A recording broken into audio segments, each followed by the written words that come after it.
back. My name is Theresa and I'm very much alive. Am I? Sure. Yeah. Whatever. I have an awful, garbage, filthy mouth where sometimes, just sometimes, I tend to use the word fuck as a comma. I know, it's alarming. If you're not into that or weird stuff in general, this is definitely not the place for you. Feel free to X out the video here. No harm, no foul. But I'll remember our time fondly.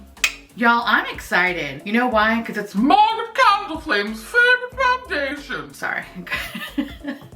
I just realized people who don't know my shtick are probably seeing this video and is like, this girl's annoying. And you're right, I am. Oh my God, I am. Hi. In today's video, we're gonna be talking about the Gucci Sérum de Beauté Fluide Soyeux and Gucci Fluide de Beauté Fini Naturel. Thank you, computer. I'm sorry, I just didn't want to offend France today, so. So let's talk about the primer first. Retails for $59. A celebration of identity, the new Gucci Sérum de Beauté Fluide Soyeux Silk Priming Serum has been meticulously crafted to harness, reveal, and perfect the distinctive qualities of the individual. What the fuck does that mean? Its universal non-sticky formula is suitable for all skin types, gliding on smoothly to even tone and plump skin while creating a natural finish with a soft glow effect. Imbued with lightweight agents that blur fine lines and pores, the primer can be worn alone or in preparation for a fuller look using other beautifying tools like Gucci's Gucci Fluide de Beauté Fini Naturel. Okay, that was a mouthful. All right, so for $59, what exactly do you get? One, this bottle is absolutely everything. It's beautifully frosted and it basically looks like the shorter, fatter version of the Fenty Hydrating Primer. Yes, I said fatter because she's fat. Call it like I see it, all right? Anyway, this millennial pink quarantine weighted dream feels very luxurious in hand. Definitely if I throw it at someone, I could possibly put them in a coma for sure. Yeah, for sure. Now when you pop the cap off the primer, the gold pump matches the gold lettering that can be found on the bottle as well as on top of the cap. It's actually a really, really beautiful touch. I love how timeless this looks. Now this primer claims to be translucent, luminous, and imbued with a spherical powder for a seamlessly silky application as well as to tell you your own future. That's what I love about high-end brands. They have some crazy fucking descriptions and I'm like, is this supposed to also fix the tires on my car when I get a flat? Like this is a lot, like it's a lot, all right? Anyway, when you first apply the primer, it's luminous. It's not overly dewy, but the product does give your skin a nice sheen. It gives the appearance of healthy looking skin, and who doesn't fucking love that? As you start to massage the translucent cream into your skin, you notice that the primer has a slight slip to it.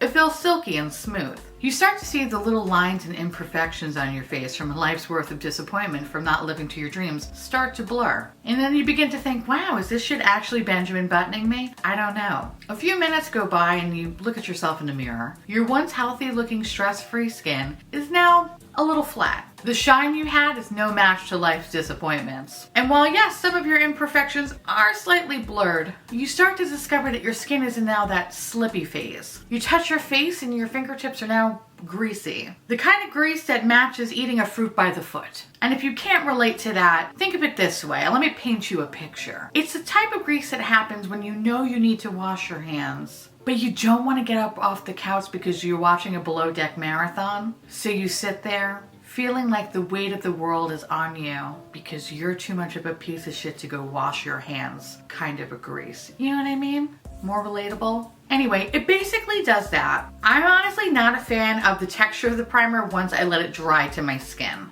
I hate that my once healthy looking skin now looks more matte and just slightly greasy. It's kind of a mindfuck because since I have dry skin, I need hydrating primer so I don't Humpty Dumpty when I fall off a wall. And this primer, while advertising that it is lightweight, kind of feels a little heavy on the skin. It feels like I have product on my skin. Unlike some of the other primers that I love, like the Tatcha Silk Canvas, Fenty Hydrating Primer, or the primer that I have from Maya Chia where it just feels like I have nothing on my skin. This just feels like I definitely have something on there. When using both the primer and the foundation together, initially I wasn't a fan, and I'll get into that a little bit more when I talk about the foundation. But what I was hoping for was the two products when used together would have more of a soft glow as advertised. Personally, that didn't happen. That did not happen for me. I also found that it wasn't as blurring as advertised either. And in my eyes, it's not as good as the Tatcha Silk Canvas or the CHANTECAILLE Blurring Powder, where I feel like those two products actually do a really good job of like blurring my problem areas right here. The primer for this, I didn't feel like really did anything in that area. Anyway, like I mentioned, this is a first impressions, but kind of based off of that, I'm not really too excited to continue to use this product. Of course, I still am, and we'll have like more of an update in the future, but like right off the bat from the last few days, I think it was kind of a waste of my time and money. That being said, let's talk about the foundation. Gucci Fille de Beauté Finie Naturelle. Retails for $68. Presenting both an experimentation in expression and a new line of innovative liquid foundations in 40 shades. Developed to be comfortable, lightweight, and completely buildable. The beautifying formula can be adorned as a barely there finish or for a subtle full coverage look. Prime with Gucci Serum de Beauté Fluide Soyeux. For an enhanced glow effect. So this foundation comes in 40 shades. Yes, you heard right, it comes in 40 motherfucking shades, which is actually quite fantastic, considering most high-end foundations usually come in about 12 shades of white. So hey, good for you, Gucci. I was about to say Gooch. Realize how, never mind. Okay. That being said, the packaging mirrors the primer packaging, which is really, really adorable. However, I will note that it's kind of annoying for me because when I look at both of them, I have to really look at the bottle to see which one is which because I'm uncooked chicken, but that's more of a me problem. So anyway, while I really do appreciate how aesthetically pleasing this is, I'm like, which one is this? I think this is this one. No, is it this one? It also doesn't help that the lettering is, well, very pretty. The gold, and because the contents are pretty much fucking white out on both bottles, it's kind of hard to tell what it is. But whatever, once I figure it out, I know what it is. This foundation claims to be lightweight, a natural finish, suitable for all skin types, and long wearing. This product has an innovative soft focus technology, and I quote, transforms texture for effortless and precise application. Has advanced polymer technology to create a non-greasy blurring effect. The ability to build up to full coverage and to satisfy your lover. It actually says that. Read the description.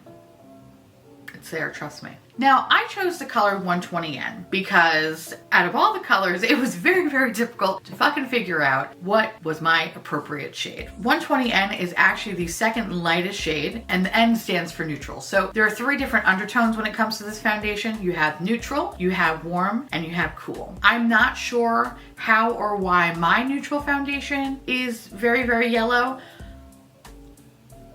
but it is what it is.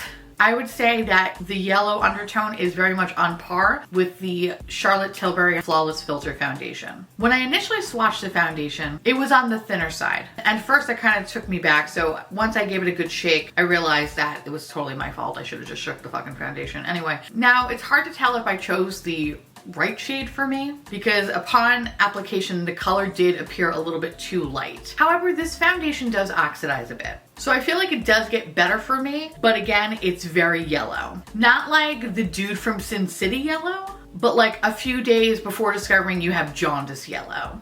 That said, I have been going through a roller coaster of emotions when playing with this foundation. I have been playing with it for a few days and I actually have some thoughts on it that are just, I feel like, all over the fucking place. When I first applied this product, it was a combination of sponge with just the Gucci primer and the Gucci foundation. I noticed that the sponge practically ate all of the product. So my initial coverage wasn't even. I found myself having to reapply in certain areas, and the more that I would build up the product, the more I found it hung on to my texture. I started to see the foundation start to hang on the dry patches around my nose and the apples of my cheeks. And then it would find dry patches from places that I didn't even realize I had fucking dry patches to begin with. It was incredibly annoying, to say the least. So I decided to take it off, wash my face, and do it again. This time, the only thing I changed was using a brush. Nope, not a fan. Even with the brush, I still found that there were places that looked just incredibly fucking dry. So I figured, you know what?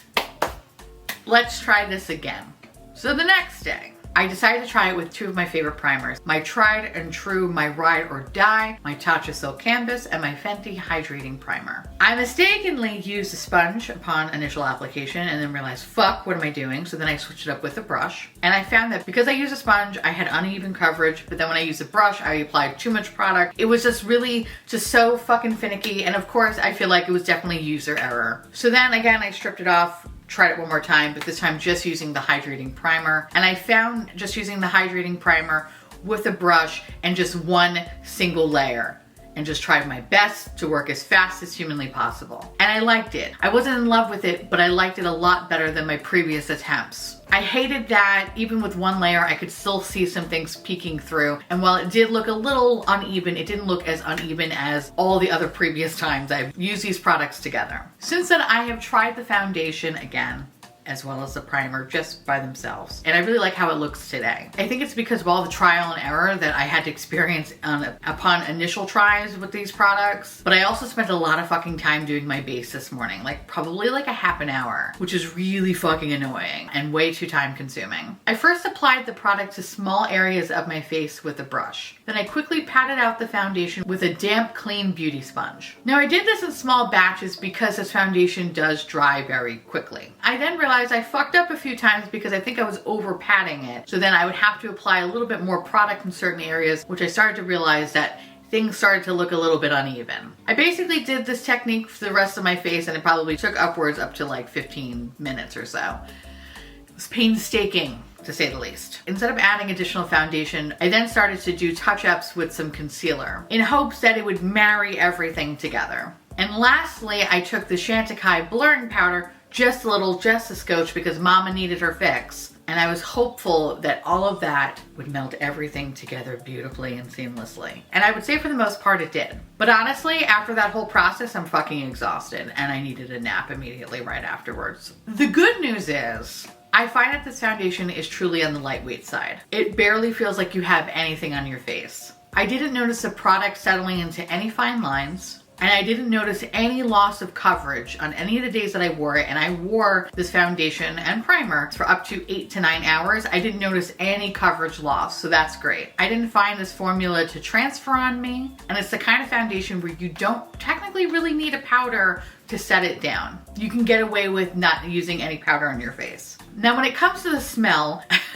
I know I lovingly called the bronzer Old Lady Vagina smell. This doesn't have it. It definitely smells like old people, but like not in a vagina way, so that's great. Now here are the things that I don't like about this foundation. The coverage, in my opinion, is not as buildable as it's described. And perhaps it's because I have dry skin, but I found that the more I applied and touched up certain areas to even out coverage, I could never ever get it even. There was always some spots that were just slightly darker than everything else. So because it's so fast drying, in my opinion, it was such a pain in the ass to try to blend things together. Even if you look really, really close at my base, you could tell there's like some areas around here, or especially around the jaw area, where it just looks slightly more oxidized than it does up here. I think over the course of the day, the foundation makes my skin look more dry. But I find that when using some setting spray, in particular, what has been a saving grace for today has been the Hourglass Veil Soft Focus Setting Spray. When I spray this on my face and I kind of gently take a clean sponge and just like pat it into the skin, I find that it definitely refreshes the foundation, but it's kind of like putting a band-aid on a broken pipe. It only works for so long until you start to see it kind of settling down and getting a little bit more drier. I wish that this product had the soft glow that again is advertised. If anything, it's probably a soft matte, albeit more just matte finish. That being said, I'm gonna keep playing with it because I actually really enjoy what I look like today. But again, it was a fucking struggle to get there. So I'm wondering if I need to like really kind of work with this foundation without using the Gucci primer and somehow maybe pair it with a way more hydrating primer so that I can maintain a luminosity but also kind of have that like soft finish. I don't know, that's something that I'm going to keep playing with it, and of course I'm going to update in a future video. But at the end of the day, you know, I think the primer is like, I don't really think you need to really rush out and get that. But for the foundation, there are some good parts of it, but then there's also some parts that can be like seen as troubling. She's kind of like a teenager, okay? She's moody. And if you do the right thing and give her what she wants, she's fine. But if you say the wrong thing, oh, you're fucked. We're all fucked. So proceed with caution. Anyway, let me know down below how you feel about these products, whether you pick them up or if you're waiting to see them, I want to say in store, but we all know you can't really go places anymore. You can't do the things that we used to do, okay? But let me know down below if you're interested in picking up any of these products, and if you do, please just try your hardest to try to see what shade works best for you. I purchased this on the Gucci website. I wasn't aware that this was also being sold in Sephora, so I really tried my hardest to really match myself on the Gucci website, and it was fucking impossible. So again, proceed with caution. Anyway, with that said, I want to say thank you so much for watching. I truly appreciate it. As always, feel free to like, comment, hit that subscribe button, it's free, and hit that bell icon for notification of all my future posts. Follow me on Twitter, Instagram, Patreon. To all my beautiful, wonderful patron bubbies, I love your adorable, delicious faces. Thank you so much for keeping this disgusting, filthy, trashy, yet somehow bougie garbage boat afloat. I couldn't do it without you, so I love your faces, and again, just thank you for just being my everything. If you want to know what is currently on my face, along with where to get my merch, my podcast, and where to find these products, everything will be listed in the description box below. And I'll see you little pumpkins later. Bye.